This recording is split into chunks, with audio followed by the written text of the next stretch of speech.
이번 주제는 임대차 3법이 워낙 분쟁도 많고 논란도 많은 그런 법이긴 한데 대법원에서 결론이 나온 부분이 있어가지고 그걸 한번 다뤄보도록 하겠습니다. 우선 임대차 3법이 2020년도 8월 1일인가 아마 통과가 됐을 겁니다. 그래서 그때부터 이제 임대차 3법이 작동을 하는데 여러분들 기억하실지 모르겠지만 그때 한 4월에 총선이 있었고 그리고 그 총선 이후에 지금은 야당이죠. 지금 야당이 국회를 이제 장악하게 되면서 이걸 이제 부랴부랴 통과를 시키게 됩니다. 그런데 이제 그러다 보니까 이런저런 좀 검토가 좀 미흡했어요.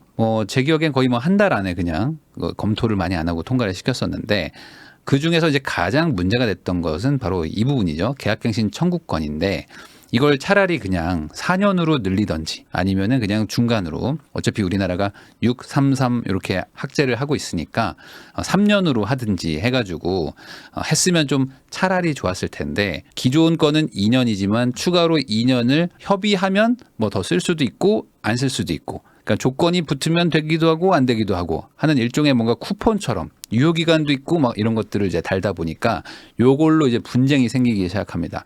왜 그러냐면 기본적으로 집이라는 거는 단순 투자 수단은 아니죠.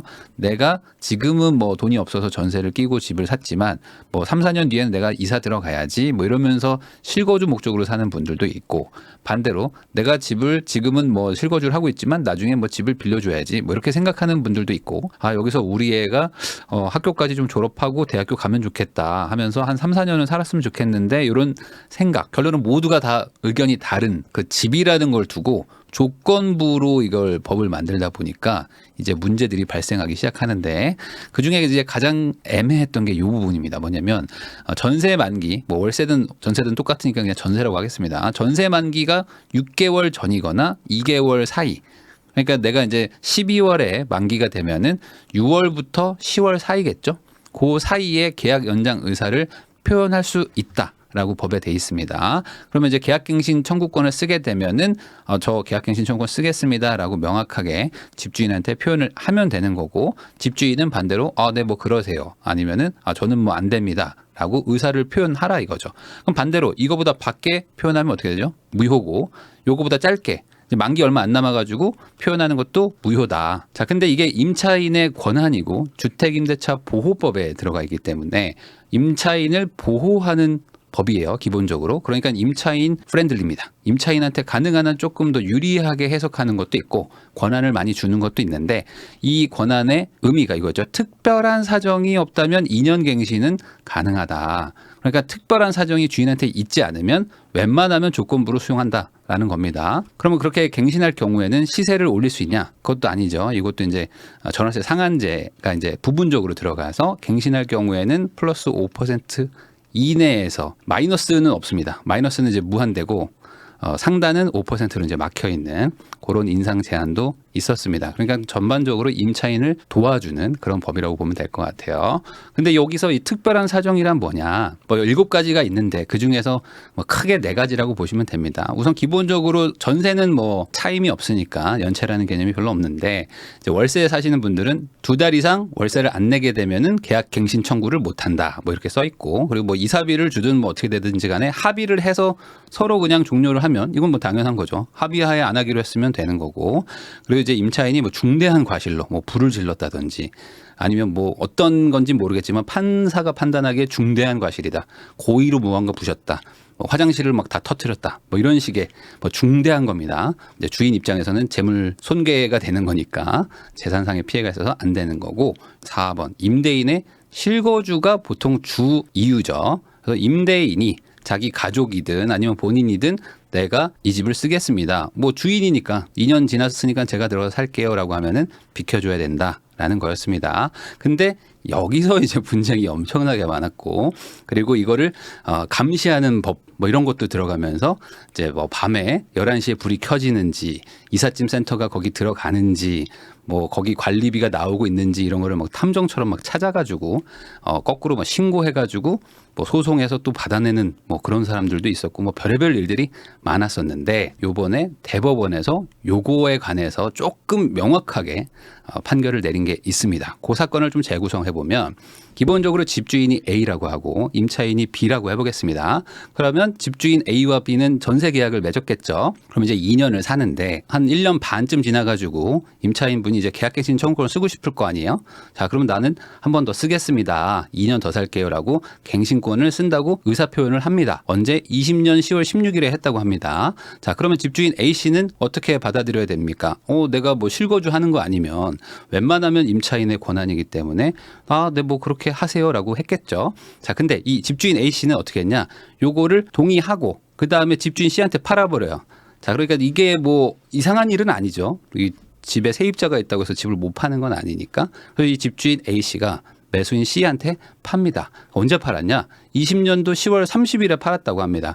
그러니까 내가 네, 오케이, 뭐 갱신권 쓰세요. 나 어차피 팔 거니까. 나 어차피 팔 건데 뭔 상관이야?라고 하고 그냥 동의해주고 2주 뒤에 팔아버립니다. 그러니까 매수인 C씨는 이제 집을 산 주인이 되는 거죠. 이제 임차인 B씨와 매수인 C씨가 남았는데 임차인 B가 이렇게 얘기하는 거죠. 저 이미 계약갱신권 사용한 거 아시죠? 라고 물어본 거예요. 그거 다 인수인계 되신 거죠? 그랬더니 이제 C씨가 그걸 몰랐나 봐요. 나는 계약갱신 청구권 연장한다는 얘기 못 들었다. 나는 이거를 사가지고 실거주하려고 저 만기 얼마 안 남으셨다고 들어가지고 제가 이번에 들어가려고 합니다. 라고 얘기를 한 거죠. 그랬더니 이제 임차인 B씨가 발끈하게 됩니다. 당연하죠. 난 이미 갱신한다고 얘기했고 주인이 동의를 했는데 당연히 나는 못 나간다. 라고 얘기를 했겠죠. 그리고 이때는 막 전세가 막 엄청 올라가던 시절이었기 때문에 웬만하면 나가려고 하지 않았었습니다. 그러니까 법대로 하자. 법에 이런 거 안 나가도 된다라고 적혀 있는 것 같다. 라고 해서 법대로 하자고 하니 매수인 C씨도 네, 그럼 법대로 할게요 해서 소송으로 간 거예요.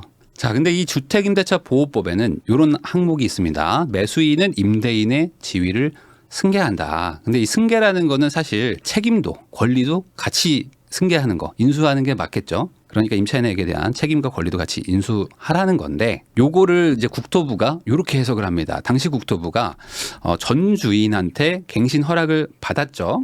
그러고 나서 주인이 바뀌었다? 그러면 나는 살아도 된다. 라고 해석을 합니다. 그리고 또 하나가 뭐였냐면 갱신권을 안 쓰겠다고 한 다음에 번복하는 것도 된다. 그러니까 약간 임차인한테 아주 유리하게 해석을 해준 거죠. 전 주인은 이미 팔고 나갔는데 그럼 새 주인인데 이거는 전 주인이 이미 오케이 한 상황이기 때문에 니네 둘끼리 다툼을 해야지 임차인을 내보낼 수는 없다라고 해석을 한 거예요. 자, 근데 요 임대인 입장에서는 이제 억울한 겁니다. 왜 그러냐? 그게 무슨 해석이냐? 이게 논란이 많은 해석이었거든요. 임대인의 지위를 그대로 승계하는 건데 내가 주인인데 그럼 내가 거부할 수 있는 거 아니냐? 상대가 뭐 동의를 했다고 하더라도 기한 내에 다시 번복을 할 수도 있는 거지. 기한이 지나면 모르겠지만 어떻게 이게 내가 책임져야 되냐? 나 실거주 해야 되는데 그럼 나 어떡하냐? 하면서 저 이제 낙동강 오리알 됐습니다. 이런 기사들이 엄청 많이 나왔단 말이죠. 그래서 소송의 쟁점은 바로 여기죠. 만기 6개월에서 2개월 사이.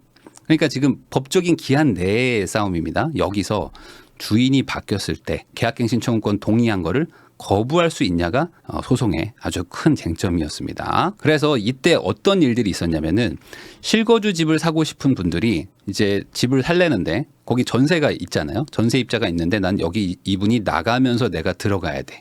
근데 계약갱신 청구권이 갑자기 생겨버리니까 이제 내가 사도 이분이 안 나간다고 해버리면 내가 못 들어가는 거잖아요. 그래서 이 6개월에서 2개월 사이 요때를 벗어난 7개월 때, 만기 7개월 때 미리 사가지고 잔금도 다 내야 됩니다. 그러니까 그 차액을 다 내고 말 그대로 소유권을 가져온 다음에 그 다음에 6개월 이내로 들어갔을 때 그때는 내가 주인이죠. 먼저 소유권이 바뀌었으니까 그때 갱신권을 거부를 해야 된다라고 해서 아니 이게 뭐 갭 투자를 권장하는 거냐, 뭐 7개월 전, 1년 전에 미리 사라는 얘기냐, 뭐 이런 논란도 있었는데 요게 더 문제가 커지는 게 바로 이겁니다. 1심 판결은 1심은 주인이 나가라면 나가는 게 맞는 거 아닌가? 라는 판결이 났었어요. 왜냐하면 아니 그래도 이게 주인 집인데 그리고 주인이 A에서 B로 바뀌었지만 이거를 막으라고 법에 적혀 있지 않다. 그러니까 이게 주인의 그 권리를 승계하는 건데 그러면 나가라고 하면 나가는 게 맞지 않나? 라고 이제 판결이 나요. 근데 2심 판결이 반대로 납니다. 뭐냐? 안 된다.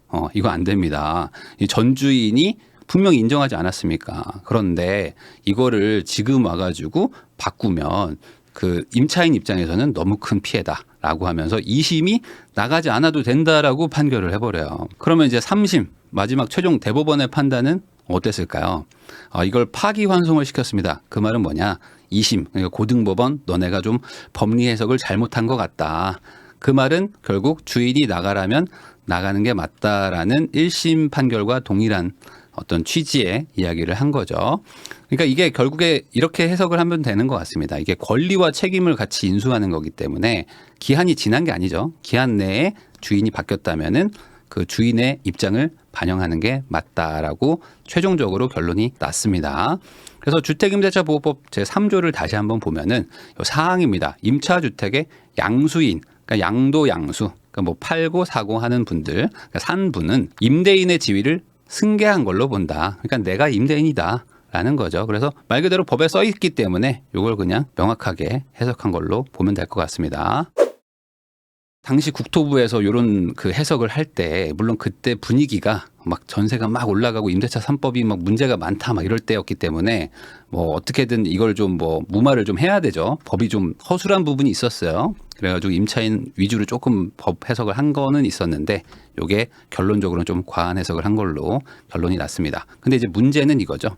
전세 사는 분이 집을 안 열어주고 계속 버티면 사실 지금 집을 사가지고 실거주 하려고 하다가 이도저도 못하는 거잖아요. 그래서 막 배액 배상해주고 막 계약 깨고 막 이런 일들이 되게 많았었거든요. 근데 이 해석 하나로 이런 뭐 국민들이 많이 고통을 받았었는데 이제는 좀 정리가 된 것 같습니다. 이게 2년 전 기사인데 세주인 실거주까지 막는 임대차법에서 마음대로 팔지도 사지도 못하게 한다. 이러면서 뭐 아주 복잡한 게 있었습니다. 근데 이제는 좀 심플하게 된 것 같다. 그래서 이때 어떤 일들이 있었냐면은 일부러 악의적으로 쓰는 그런 세입자분들도 있었습니다. 그래서 나는 전 주인한테 분명히 갱신권 쓴다고 했는데 새로운 주인분이 만약에 들어오신다고 하면은 이게 새로운 합의다. 그러니까 이삽이나 뭐 위로금을 달라 해가지고 뭐 적게는 수백만 원, 많게는 뭐 몇천을 받은 분도 있다고 해요. 배액 배상하느니 그냥 위로금 주고 내보낸다라고 한 적도 있었는데 이게 이제 반대로 법을 명확하게 만들어야 되는 이유가 뭔가 그 실제 현실에서 보인 게 아닌가라는 생각도 좀 합니다. 그래서 정리하면 계약갱신 청구권이 사용할 수 있는 거는 만기 6개월에서 2개월 중간, 이 중간에 쓰셔야 되는 겁니다. 그리고 주인이 바뀔 수도 있습니다. 그럼 주인이 2개월 이후에 바뀌면 신경 쓸 게 없겠죠. 근데 아직 요 구간 안에 주인이 만약에 바뀌었다. 그러면 동의를 다시 얻어야 되니까 계약갱신청구권 쓰겠다고 세입자분도 같이 다시 한번 얘기를 하면 됩니다. 그리고 반대로 주인이 바뀌어도 주인이 실거주한다고 하면은 이제는 집을 비워줘야 된다. 대법원 판례가 있기 때문에 이걸로 소송을 하는 거는 좀 무의미하다라고 보시면 될 것 같습니다.